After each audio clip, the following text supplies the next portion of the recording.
Hey everyone. Jeanne Hopkins has worked in sales and marketing for some of the biggest brands in e-commerce and SaaS that range from Lego to HubSpot. In this episode, she sits down and she talks with me about the evolution of demand generation and the communication gap between marketing and the C-suite, and also how to prove the value of campaigns that you might not think are possible to demonstrate with attribution. There's a lot of great tips in this one to unpack, so let's get started. So let's talk a little bit about you and sort of your background. Tell the audience a little bit about yourself. Well, I've spent the past 30 years working in a variety of sales and marketing functions. My careers actually started in toys, of all things, working for Milton Bradley, then Hasbro, and then Lego brand building bricks, which was a lot of fun. Yeah. And then after I left that, I went to work for a consulting company. And then in that project, I was picked up by Trotter, which was later acquired by Cybex. And so in that particular time, it was premium priced fitness equipment. Mm. So I spent some time there, and then kind of moved back into, then I moved into more of a high tech environment Mhm. where I worked for a company that specialized in timing, and we did secure timing protocols. And I initially built, let's say, I'm going to say about 20 years ago, I built an in-house sales team with a website and a form and everything to be able to sell network time servers to IT people where timing was important. And Yes. so I had a sales team. I had to generate leads and do that. From there, I just kind of evolved. The company that I was working for had 5 divisions. I moved to San Jose, California.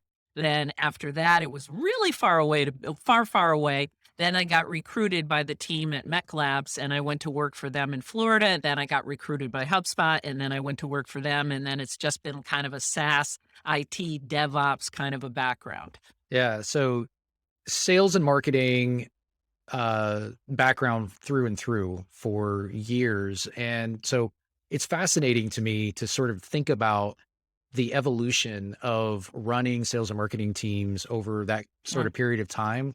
I'm just kind of Mhm. curious, like, what is the sort of the key sort of evolution that you've seen that you point to that makes your job, say, different today than it was, 10 years ago, let's say? Well, let's face it, demand generation has always been critical to any sales success program.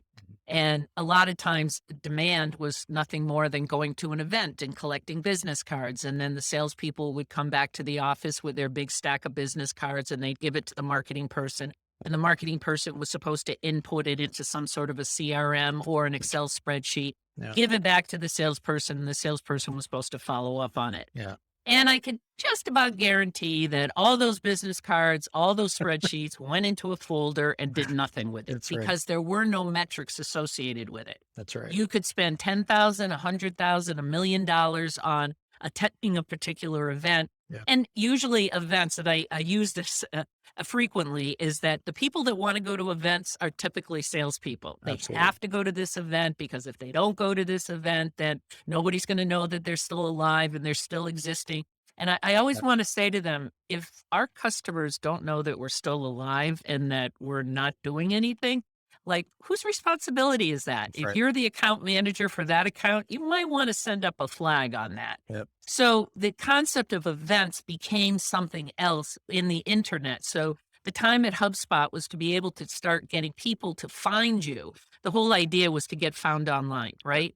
And you want to build that magnet. And the magnet was sharing content that was relevant to your prospect. Yep. Filling out a form, it goes into a CRM, it gets rotated to the right salesperson. The salesperson follows up on it. And guess what? Metrics.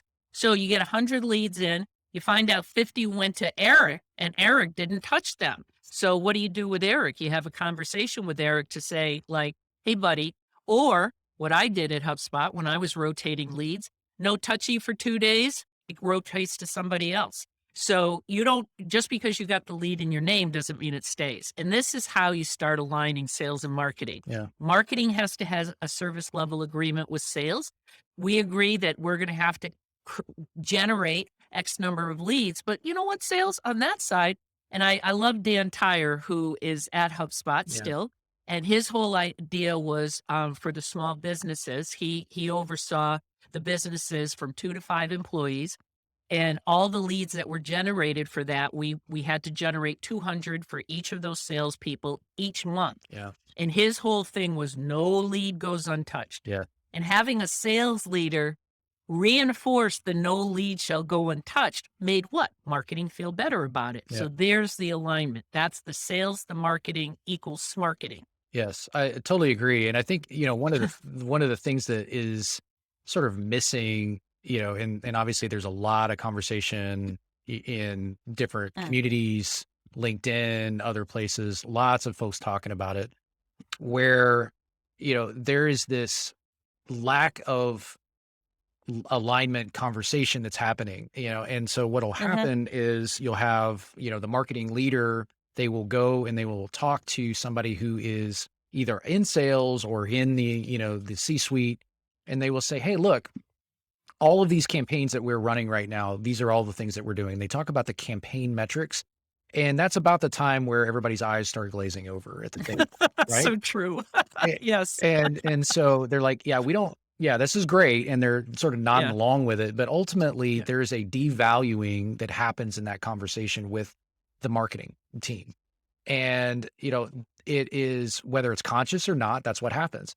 All It's a conscious bias. Yeah, Yes. absolutely, and so I Mhm. think, teaching marketers, which are fundamentally, I've just learned, not wired to think this way, right? Or at least they're not trained this way. There are some really good ones, but I think ultimately there is a gap between how marketers talk and how the C-suite talks, how your CFO Mhm. talks, right? They're Mhm. thinking in terms of revenue. They're thinking in terms of even things like pipeline CAC, creation and LTV, CAC. all And that's yeah. yeah, Oh, yeah. Totally, that's what they totally. care about. They don't care about Yep. impressions and viewers and eyeballs and clicks, right? And so Opens. yeah, right, and so that disconnect is Mhm. really the thing that I've been, sort of seeing, and I think the marketers that have really done it right, like, for example, yourself, where they are sitting at the table and they're saying, "Look, here's the marketing campaigns and here's how I've tied them to revenue and pipeline, right? Here is what's actually marketing contribution to what these deals are that are closing that you've got." And I think that at the end of the day is really sort of how you get more of a voice, right? You have obviously how you get more budget, right? How you have more of that conversation, uh, over the long term.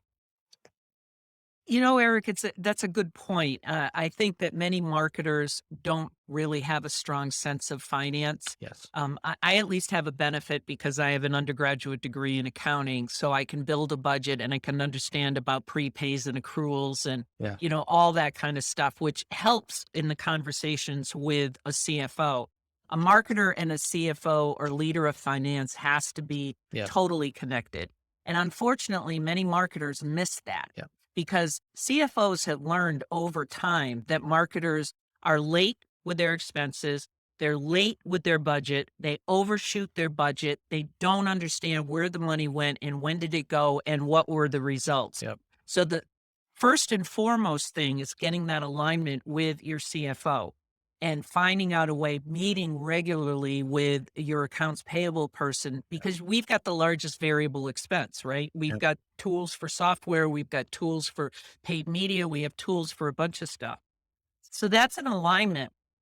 But what ends up happening, I think, in many organizations, when you talk about alignment, the sales team has certain responsibilities, revenue, and the marketing team has certain responsibilities. But you know what? It's not always tied to revenue.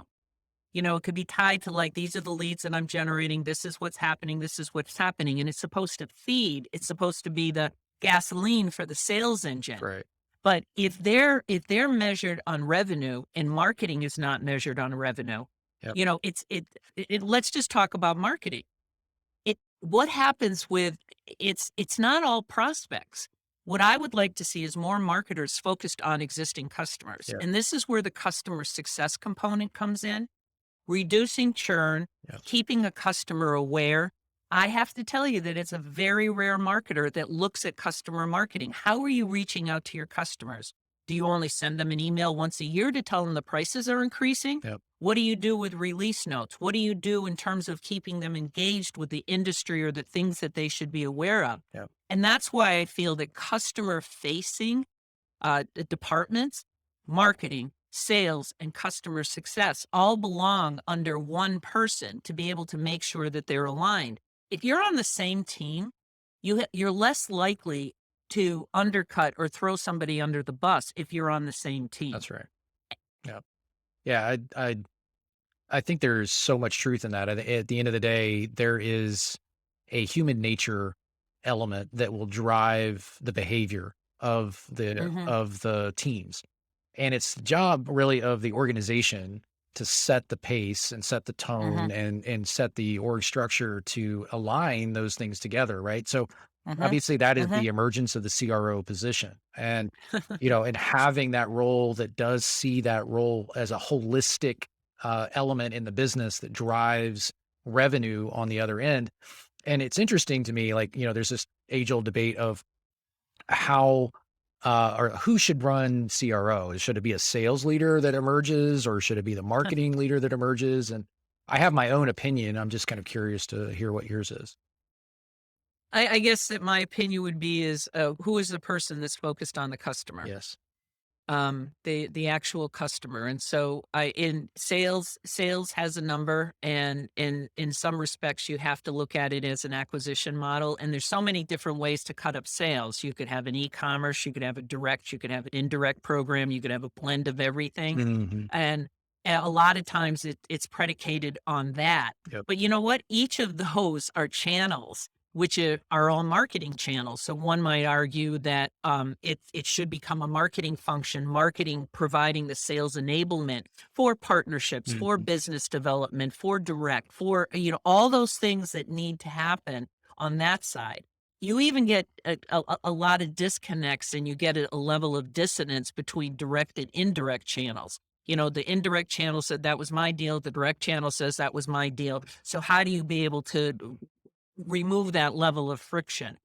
But ultimately, it all comes down to customer success. Yep. And how are you onboarding the customer? How are you staying in touch with the customer? How are you making sure that that customer, you got 90 days, right? You have 90 days from the time when you finally convince the customer to go with you.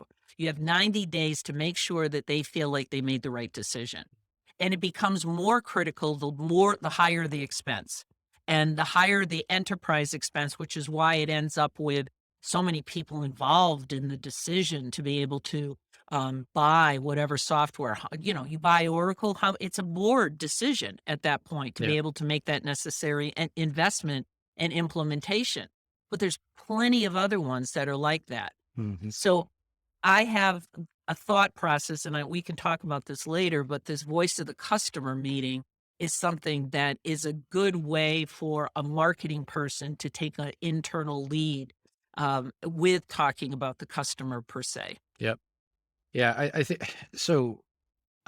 The Yeah, typically it's going to be customer success that sort of leads that effort. And the thing that I've always looked at, it is a fundamentally, if marketing isn't contributing to that conversation, and like there's a conversation the other day that I was having, and we were talking about how the the interviews that marketing does with customers and potential prospects, and that sort of the activity of creating your Hmm. the persona and understanding who your customer is better, and really dialing in Hmm. your ICP, all has like a contribution, in that conversation, with voice of the customer. And that typically, Absolutely. doesn't make it in, unless, as you were saying, like the marketer doesn't like really sort of insert themselves and get themselves in the meeting invite, Yes. to continue to Yes. convey that.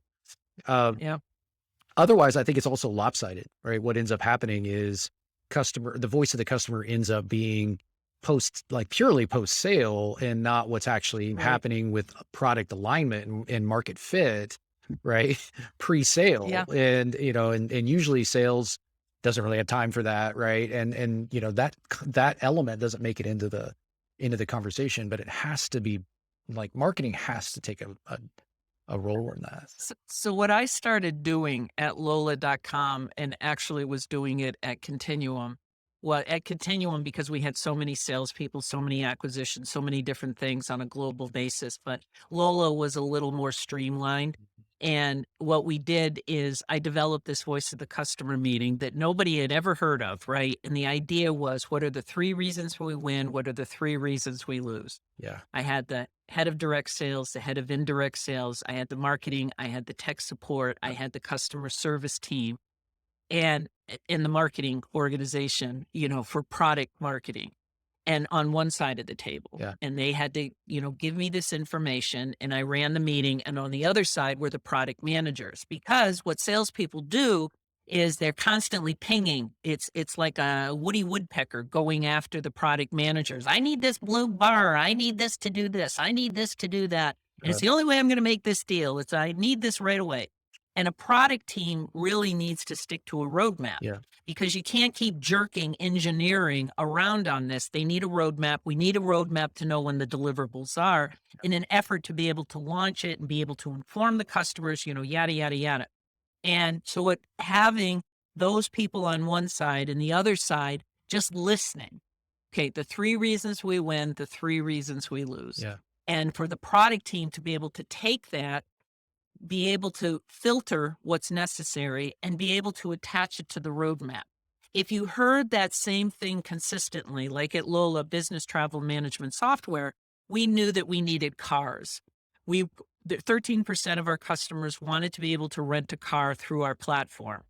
And it came up again and again and again. And they had to figure out how to do cars, which are very different from doing airlines and hotels.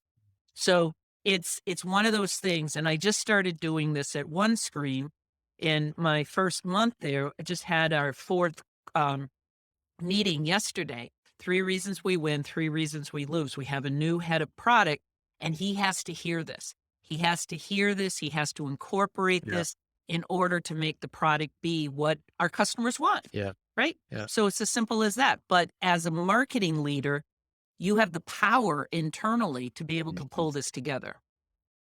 So I want to switch subjects really quickly because I think, I mean, we Okay. could go on honestly forever on just this one topic because Sure. like I think we could, like there's a ton of stuff there. But I feel like there's a touch point here and I'm gonna come back to it in a second. The question that I typically get from folks that are marketing, they've got a marketing team, let's say 5 to 6 people on the team, and they've got a sales team, uh, are always typically struggling with, an issue around how do I clearly articulate and communicate the marketing efforts that I'm doing with the pipeline creation that that I need to create for the sales team. And so, attribution is always what comes up. Is I have a hard time getting budget for things that I can't visibly track in Google Analytics or wherever, A whatever you're. surprise. And Yeah. so I know you've been doing this for a long time, and I'm just kind of curious, like, how do you articulate and communicate to execs how, awareness channel type marketing needs to feed the bottom of the funnel, activity, like the trackable stuff versus the untrackable Yeah. stuff. What is the sort of, do you have any kind of tips or conversation Actually, I topic? do. There's a couple of things here. You brought up a couple of separate issues. I think on a very basic level, your marketer should be able to send out something to the sales organization, copying the entire company, Yeah. whoever it is, telling them what is coming up, Mm, telling them that we're dropping this campaign, we're testing this ebook, we're doing this, we're showing up at this event, we're doing this. A very simple email that goes out on Monday morning. yeah. That becomes the de facto standard, that the salespeople know that this is what's happening. This is the link to the landing page. Here's the copy. This is the soundbite that you need when you're doing some follow up, something like that, that shows them that you're clearly thinking that they've got to follow up on these leads and you need to be able to help them out. Yeah. The average marketer is always behind. They're always doing the debrief, but they're not doing the pre-brief that shows, geez, and crow, we've got all these things that's happening. You don't need to go into a meeting once a quarter to be able to say, we did that, that. Well, what were the results? Well, meh. Yeah. Okay, good. Knocked it out of the park. Use that weekly email to be able to talk about the following on the success of last month's blah, blah, blah campaign. We're repurposing it. We're going to do this. Look out leads. You're going to be getting your leads. Yeah. Get the sales team excited about what you're working on. You know, what's happening, what's coming. That's your brand and buzz internally. Yeah. And you know what? When you make a mistake, and God knows I have made a ton of mistakes, you need to do that mea culpa email. Hey, sales team, sorry about that. I screwed up. This happened, that happened, whatever. I fixed it. We're on. Yeah. So that they know that they can trust you. The challenge is that many marketers don't feel like they understand sales. And you know what? They don't. Yeah. You know, I advise anybody that's going into marketing, spend some time in sales. Spend some time picking up the phone. Spend some time having a quota on your head. Absolutely. And you'll know how hard it is Yep. that they get up and do it day after day. Absolutely. I think having that empathy for sales is probably one of the critical elements of, anybody who's going to be a marketing leader, for sure. Totally. Because it's Yes. it's a tough gig. And, Yeah. I think this, by the way, another thing that ties back to why sales and marketing tend to not be aligned, right? So there's an urgency factor versus a perceived non-urgency factor, between sales and marketing. And, I think there's that challenge there. But good. I was going to say something about calendaring. Yeah. Is that I always look at the year. And you need to hit January out of the gate. Okay, everybody left on December 20th, but everybody was kind of sort of back in the saddle the week of January 3rd, but it was kind of a slow start. Yeah. This is the week that we're in that you need to hit the gas. Yeah. And you need to look at your quarter. You have 13 weeks. It's funny how quarters show up to be 13 weeks. Okay, we've got Easter, we've got Passover in this particular quarter. And then next quarter, okay, what comes up? You've got a little Memorial Day. You've got, and depending on the bank holidays where you are, then you're coming into 4th of July. Yep. Then the Q3, a lot of people forget about Q3. Q3 starts off with 4th of July, where a lot of people take vacations. Yep. In Europe, a lot of people take vacations for the whole month of August. And then you're in September, and depending on where Labor Day kind of falls out, people are going back to school. If you're in the South, you go back to school the first week of August, go back to college the first week of August. And then you're in Labor Day, and you could be looking at the end of your quarter with only 3 weeks to go. That's right. And I believe firmly that the month of August is a great time to market because there's a lot of people that are working. The kids are back in school, they're working, and you want to get on top of it. And then they come to Q4. And they don't come into October 1 with a whole heat of gas. And then you forget, you lose Thanksgiving week and you lose 2 weeks at Christmas, New Year's. So your Q4 is 10 weeks. Plus you're tied into planning for, the next year. Yeah, absolutely. And good point. The bandwidth gets sucked up. I totally agree. Yeah. And And marketers don't stay ahead of the curve. Yep. What they end up doing is, I guarantee you, at the end of February, which is a short month, right? It's at the end of February, sales team is going to come to them and say, I don't have any leads from you and I have nothing to close. You tell me what companies are able to close, get a lead and close within 30 days to be able to impact the quarter. Right. Not many. Right. So if you haven't hit the gas at the very beginning of January to be able to give the sales team the necessary leads for them to be able to close the business, and then look at, every month, just like sales, every month is a new month and you have to feed that machine. Yep. And until you as a marketer understand what sales needs, you'll say things like, oh, the leads, they're not following up on the leads. And what do they say? The leads stink and I want more of them. So, you're in this, and you're not connected. Yes. You're not having the same conversation. That's right.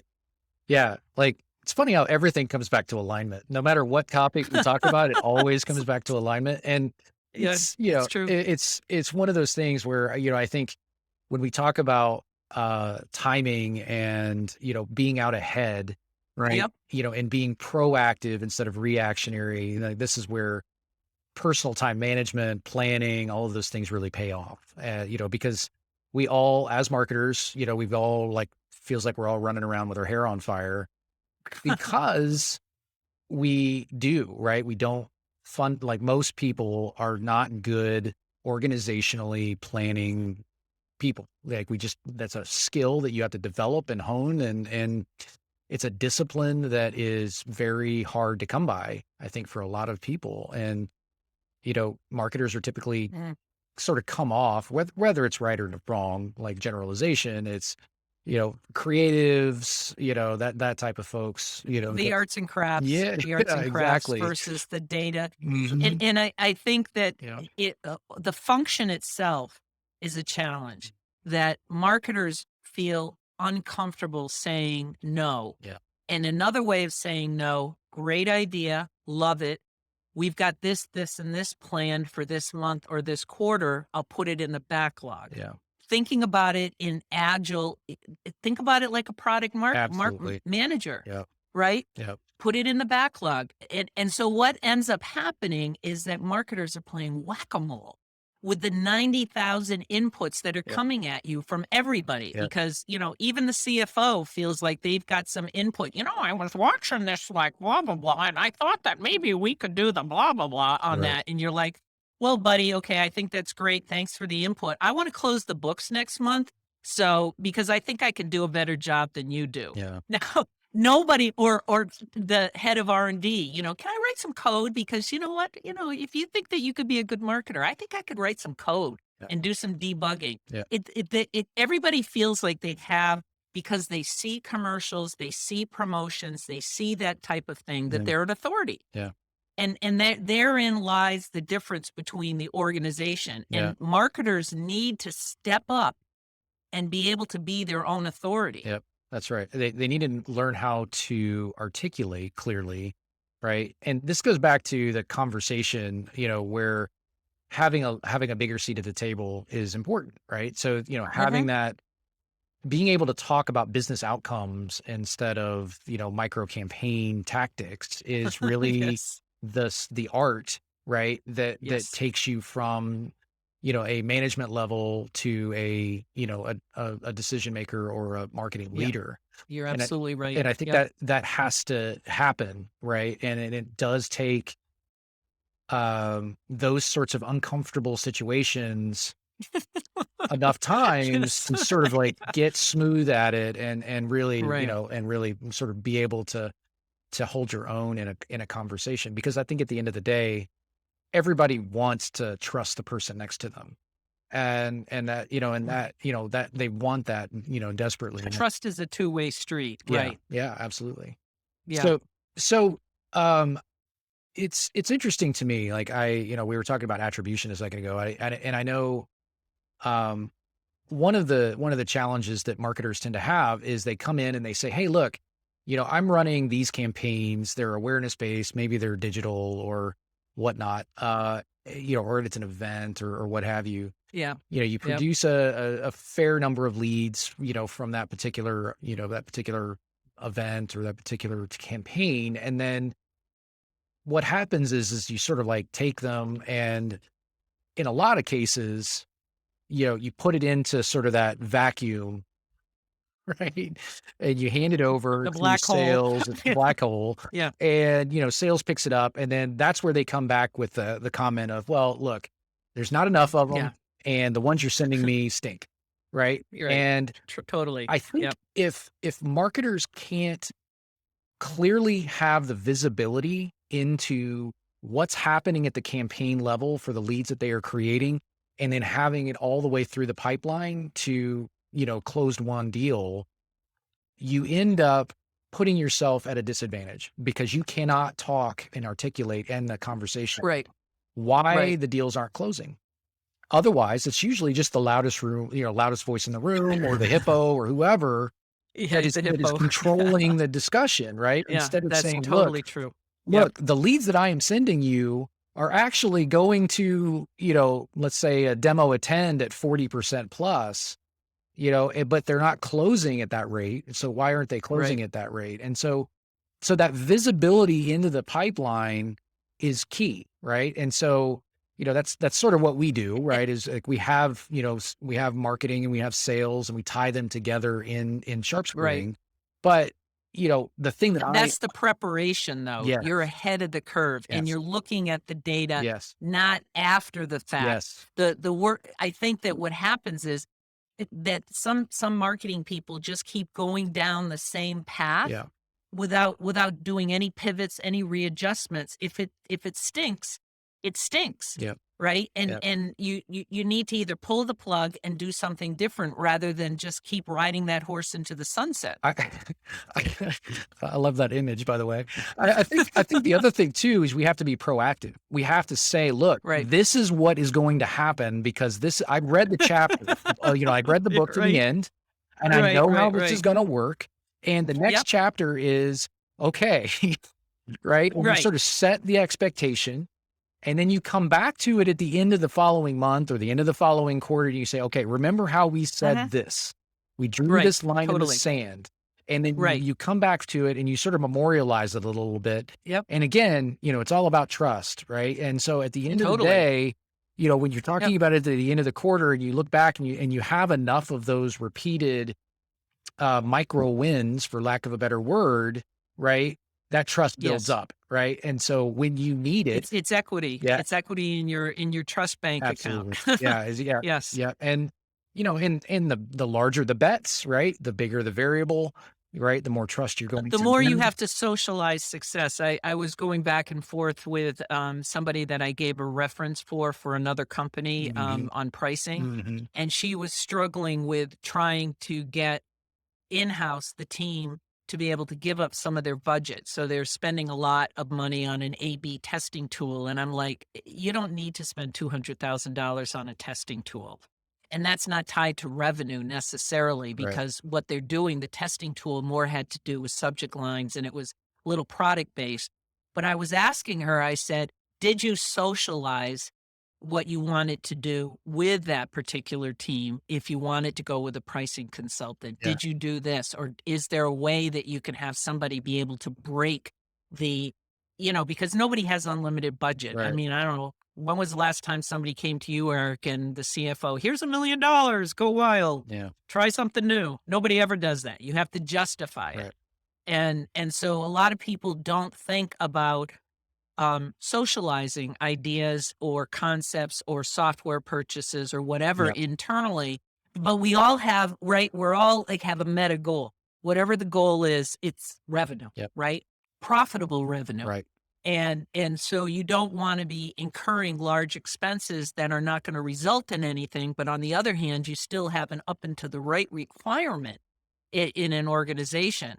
And yet, I don't know about you, but how many companies have you worked for that it's been fully transparent? Yeah. This is how much revenue, this is our COGS, this is Yeah. our EBITDA, this Yeah. is where we are, this is our break even.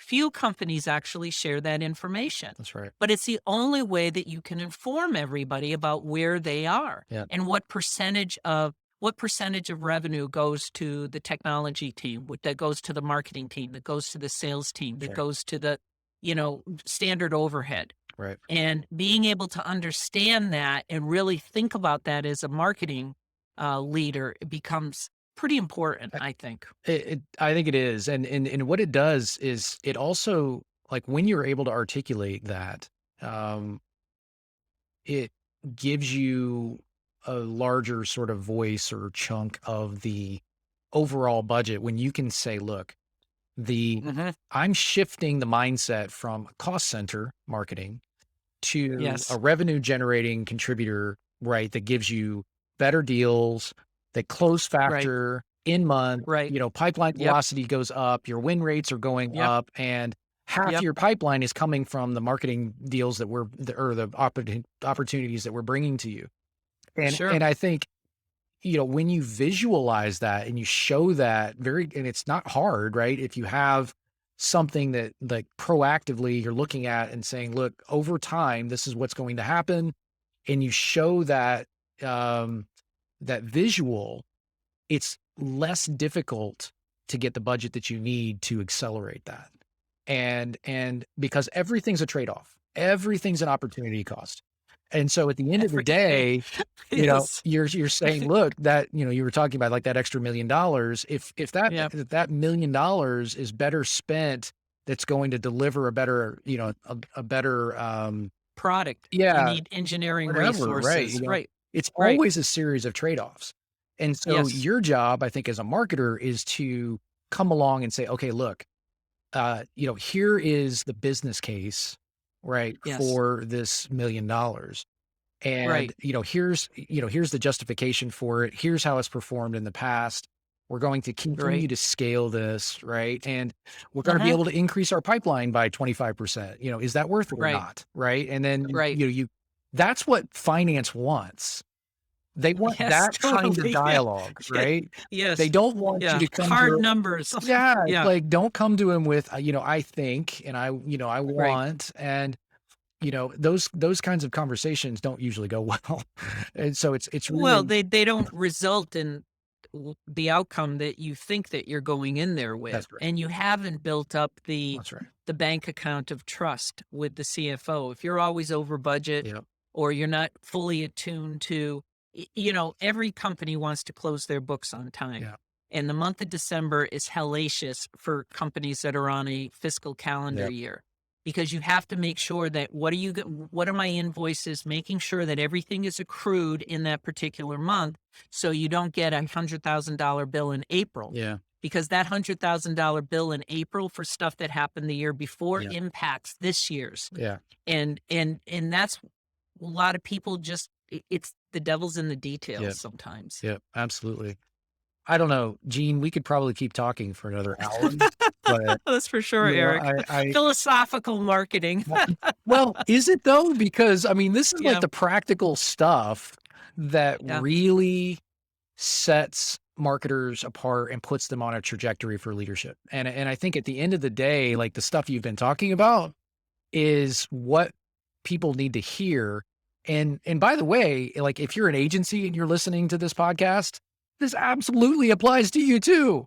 Right? Because mhm, when you're talking about justifying budget and you're talking about, new contracts and retention for clients, this yep, all applies because you as an agency are also in that situation where you're trying to totally. have that conversation with a decision maker on the other end, justifying the work you're doing, or the Yes, expansion of the work you're doing or whatever. So yeah, yeah, I totally think this is exactly what people need to hear. And, so I appreciate, you're spending some time with us, and, we're gonna have to do it again here sometime.